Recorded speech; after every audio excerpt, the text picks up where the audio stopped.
Es el año 1959 y en Estados Unidos están de moda los autos, pero sobre todo las carreras callejeras que se llevan a cabo a bordo de bólidos de marca Ford y Cadillac, modificados para alcanzar grandes velocidades. Las carreras clandestinas están en su apogeo y las apuestas también. El corredor callejero Phil Sandifer trabaja como camionero. En su camino por la carretera se topa con un auto de carreras pilotado por la sensual Jana. Después de este curioso encuentro se vuelven a ver en un club nocturno donde Jana lo reta a una carrera. En esta competencia Phil es derrotado por la pericia de la sensual Jana, pero al mismo tiempo su mejor amigo Sonny, quien también corría, es sacado del camino por el malandro Bruno Besota y se estrella contra un árbol, falleciendo en el acto. A partir de ese momento, Phil y Jana no descansarán hasta encontrar a Bruno y vengar la muerte de Sonny. Esta es la premisa de un filme clase B, como se le llamaba a las películas de muy bajo presupuesto, llamada Daddy-O o Papacito. Este tipo de cinta se proyectaba comúnmente junto con otra en un programa doble o double feature, y en este caso Daddy-O se presentó junto con otra película llamada Road Racers o Pilotos de Carreras, tanto en salas de cine como autocinemas en el verano de 1959. Bueno, ¿por qué es relevante este filme? Y ahora lo mencionamos aquí, por su trama original, sus actuaciones memorables o sus emocionantes secuencias de carreras. No, por ninguna de las anteriores. De hecho, como la mayoría de las películas clase B, su calidad era bastante mediocre. Pero el filme Daddy-O es relevante porque fue el debut oficial de un joven músico como compositor de bandas sonoras. Este joven nació en Nueva York en 1932, hijo de un baterista de jazz y percusionista que tocaba en el quinteto de Raymond Scott. Desde muy chico le fascinó la música y junto con sus padres, su hermana Joanne y sus hermanos Jerry y Don, se mudaron a Los Ángeles, donde al terminar la preparatoria ingresó a la universidad para estudiar composición con el maestro italiano Mario Castelnuovo Tedesco. Sin embargo, tuvo que continuar su educación musical de manera informal, ya que fue reclutado por el ejército en 1951. Esta experiencia no hizo más que enriquecer sus oídos, su mente y su creatividad, la cual no dejaría de crecer a lo largo de más de 90 años. Nos referimos, claro, al compositor de soundtracks por excelencia. El músico que marcó la pauta para cientos de compositores de todos los países y cuyas melodías han sido indispensables para el disfrute total del cine para muchos de nosotros a lo largo de nuestra vida. Nos referimos al padre musical de Star Wars, E.T. el extraterrestre, Indiana Jones, Harry Potter y los temibles dinosaurios de Jurassic Park. Nada menos que a John Towner Williams, mejor conocido simplemente como John Williams. El cine, el espacio, el lore, el terror, lo desconocido, lo increíble. Sean bienvenidos todos a este viaje fascinante, extraño, aterrador, inspirador, pero ante todo cinematográfico. Soy Alejandro Hoyos y esto es Cine Cosmos.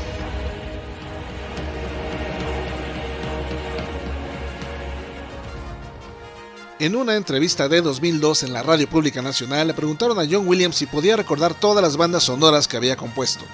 El maestro respondió: no puedo recordarlas como lo hace Steven Spielberg. Es increíble, tiene una memoria fotográfica. Él sí puede cantar inmediatamente no solo el tema principal, sino varios temas de muchas películas. En 2005, el American Film Institute seleccionó el tema de Star Wars como la mejor banda sonora de todos los tiempos. Williams ha recibido todos los premios musicales habidos y por haber, desde el Grammy hasta el Oscar, desde el Globo de Oro hasta el Emmy. Su catálogo de soundtracks consta más de 120 películas, entre ellas Tiburón y Encuentros cercanos del tercer tipo, pero además de sus muy conocidas colaboraciones con Spielberg, John Williams le puso música a muchos filmes más como Infierno en la Torre, El Largo Adiós, El Baile de las Muñecas, Mi Pobre Angelito, Adiós Mr. Chips, Superman, Midway, Terremoto, Las Brujas de Eastwick, Nacido el 4 de julio, Memorias de una Geisha y JFK. Su talento también ha pasado por televisión en series tan clásicas como El Túnel del Tiempo, La Isla de Gilligan, Tierra de Gigantes, Perdidos en el Espacio e Historias Asombrosas. Tratar de enumerar aquí toda su discografía nos llevaría demasiado tiempo, porque mejor no hablamos de qué es lo que ha colocado a John Williams de manera tan tajante y definitiva en el Olimpo de musicalizadores de películas. Su estilo musical, hablando de manera más analítica, se considera como una forma de neorromanticismo, principalmente con influencias de los compositores del romanticismo alemán como Richard Wagner, Max Steiner y Erich Wolfgang Korngold. Una de sus características es el uso del llamado leitmotiv. Este término se emplea en el sentido del uso repetitivo de un tema o frase musical para referirse a un personaje, objeto, lugar, idea, estado de ánimo u otro elemento dramático. Una de las principales influencias de Williams, el compositor alemán Richard Wagner, hacía uso constante de este recurso musical, el leitmotiv, en todas sus óperas. En el caso de Williams es bien conocido que cuando aparece Darth Vader se escucha cierto tema y cuando Luke Skywalker usa la fuerza se escucha un tema diferente, muy característico. Bueno, pues ese es el leitmotiv. Y Williams es un verdadero maestro en eso. Tiene una increíble capacidad para crear temas y asociarlos a cada uno de los personajes de las películas. El universo de Star Wars es un perfecto ejemplo. No solo Luke y Darth Vader tenían un tema distintivo, sino Yoda, la princesa Leia, los Ewoks, los Jawas, Darth Maul, Anakin, Padme y hasta los robots R2-D2 y C-3PO. Y no solo personajes, sino las distintas facciones que estaban en guerra. Tanto la rebelión como el Imperio Galáctico contaban con un tema propio y muy bien pensado. ¿Quién no recuerda la marcha imperial o la escena donde Luke añora viajar al espacio mientras contempla los soles gemelos que iluminan su planeta natal, Tatooine? Esta constante búsqueda de temas demuestra el gran cuidado que Williams le ha puesto siempre en su trabajo, la gran dedicación de atención al más mínimo detalle, el mismo que un artesano dedica a una pieza de cerámica. Igual que el pintor cubre cada parte del lienzo sin dejar un solo pedazo sin procurar. Pero aún hay más. Tomemos por ejemplo cualquier disco de Williams, y al decir disco nos referimos a una grabación física al estilo antiguo, como son un vinil o un disco compacto. Ahora veamos el tracklist. ¿Qué es lo que nos llama la atención? No solo la impresionante cantidad de temas que incluye cada álbum, sino que al escucharlos descubrimos que gran parte de esos temas ni siquiera aparecen en las películas. Por ejemplo, escuchemos el tema de la princesa Leia. La partitura inicia con dos pequeñas introducciones de viento, primero flauta y luego oboe, con un acompañamiento de cuerdas y arpa delicadamente minimalistas. No soy compositor clásico ni arreglista, pero al escuchar este tema no puedo menos que dejarme llevar por la corriente. Un riachuelo melódico que crece poco a poco hasta detonar en una explosión de armonía orquestal épica. ¿Qué es lo que nos cuenta esta pieza musical? Los jóvenes Han y Luke han venido a rescatar a una princesa indefensa, pero se encuentran con una líder poderosa de la rebelión contra el Imperio, con una voluntad de acero y un sentido del humor ácido y sarcástico. Pero volvamos al punto principal. De repente nos damos cuenta que la mayoría de este tema no aparece en la película. ¿De dónde salió? ¿O de dónde salieron tantos y tantos temas como la marcha imperial, Luke y Leia, el tema de Yoda, la marcha de los Ewoks, la batalla de los héroes? Y dejando por un momento el universo galáctico, pasemos al del Dr. Henry Jones III, mejor conocido como Indiana Jones, y preguntémonos de dónde salieron temas completos de 4 minutos como La Cruzada de los Niños Esclavos, Scherzo para motocicleta y orquesta, o el tema de Mario. ¿Acaso fue Spielberg quien le comisionó a Williams crear temas más allá de su tiempo oficial en pantalla? No, fue John, y solo John, el que decidió una y otra vez ir más allá. Recorrer esa milla extra para crear docenas de temas que nunca se oirían en la pantalla de cine, sino solo en los discos. Cientos de minutos extra de música que solo escucharían aquellos cinéfilos que salieran del cine a buscar de inmediato una tienda de discos para conseguir la banda sonora que los hechizó. Son bonus tracks pensados no solo para el cinéfilo, sino para el melómano, y la prueba definitiva del genio de este gran compositor que muy rara vez vemos ahora y seguramente veremos en el futuro.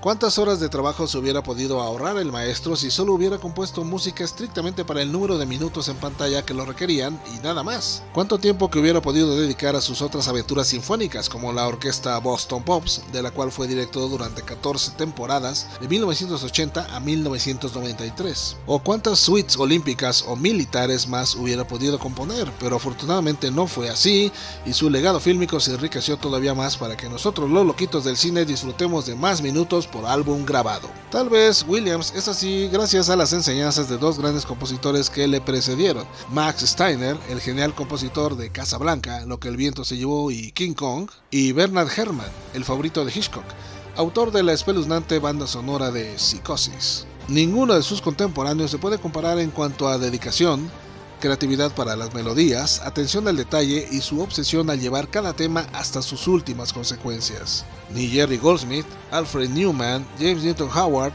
Mark Maxina, John Barry o Marvin Hamlisch. Si acaso los únicos dos maestros que están a su altura en este sentido son el italiano Ennio Morricone, compositor de El bueno, el malo y el feo, Cinema Paradiso e incontables westerns, y el inolvidable Henry Mancini, creador del tema de La Pantera Rosa. Ambos siempre buscaron exceder las expectativas de los directores cuyas películas musicalizaron y en muchas ocasiones lo lograron. Fueron más allá, y la prueba también está en la enorme calidad de las grabaciones discográficas que nos legaron y que podemos disfrutar a plenitud para la posteridad. Un compositor de bandas sonoras que se cuece aparte por su formación y origen es el griego Vangelis. Su estilo derivado de la música electrónica lo coloca en un plano diferente al resto de los creadores de soundtracks. A él le debemos un capítulo aparte de Cine Cosmos y ya estamos trabajando en él. Pero volviendo al tema de John Williams, ¿qué vara tan alta le está dejando a los compositores actuales? Existieron al menos dos músicos que hubieran podido alcanzar tales alturas si la vida les hubiera dado más tiempo. Michael Kamen, autor de Robin Hood, Príncipe de los Ladrones y las películas de Arma Mortal y Duro de Matar, y el estupendo James Horner, creador de Titanic, Avatar y Corazón Valiente. Ambos murieron de forma prematura, casi a los 60 años, dejando trunca una brillante carrera musical. Al analizar el trabajo de John Williams no podemos evitar pensar en los compositores actuales más relevantes de bandas sonoras del cine. ¿Quiénes son? Bueno, podemos mencionar al menos a 5. Hans Zimmer, Howard Shore, Michael Giacchino, Alan Silvestri y Danny Elfman.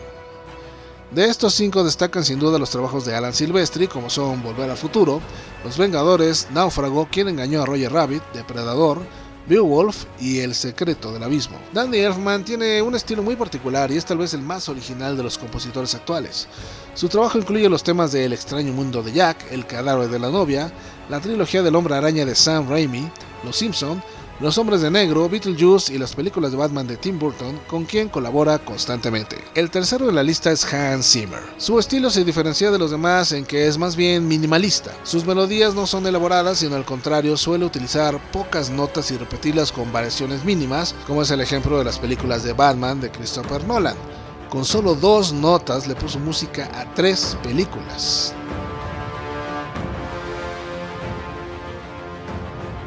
O la saga de los Piratas del Caribe. Sin embargo, los mejores ejemplos de su estilo minimalista se encuentran en películas como Inception y más recientemente Interestelar.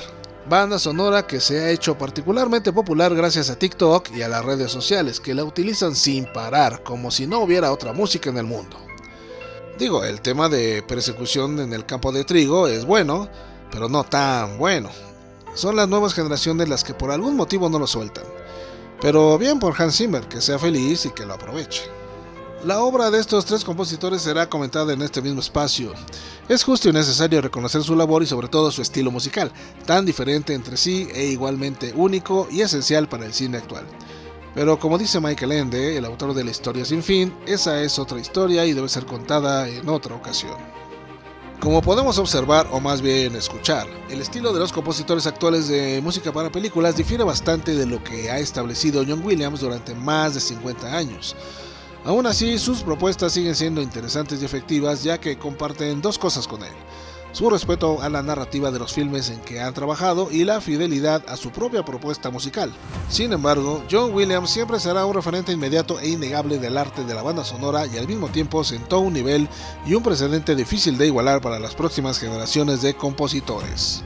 Por cierto, el autor del tema de la serie de televisión El Mandalorian, Ludwig Göransson, debería reconocer que para este encargo prácticamente se fusiló el tema de la cruzada de los niños esclavos de la película de Indiana Jones y el Templo de la Perdición. Escuchen los 2 temas y comparen las similitudes, son muy evidentes. Y nos llama mucho la atención que nadie más lo haya comentado al día de hoy. En fin, han pasado más de 60 años desde el estreno de Daddy-O, el debut musical de John Williams, y la suya es un ejemplo de una vida bien vivida, dedicada casi por completo al arte, a la música y sobre todo con todas las oportunidades de realizar aquello para lo que un artista nació y le es natural. Como dijo Josh Gershwin, otro gran compositor, ¿quién puede pedir algo más? El pasado 8 de febrero Williams cumplió 93 años. Como los grandes, sigue activo y sin planes para retirarse, al menos de la conducción sinfónica. Su última composición para cine fue para Indiana Jones Parte 5, pero en 2024 declaró que volvería a componer para alguna película si se le presenta la oportunidad y si el proyecto lo amerita.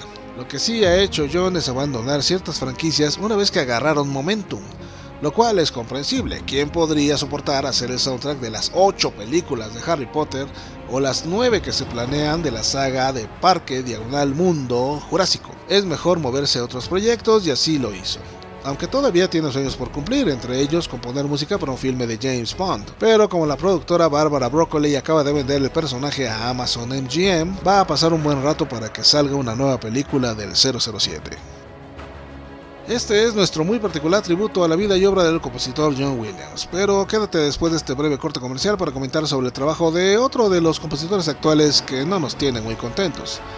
Nos referimos al talentoso pero muy desconcertante Michael Giacchino.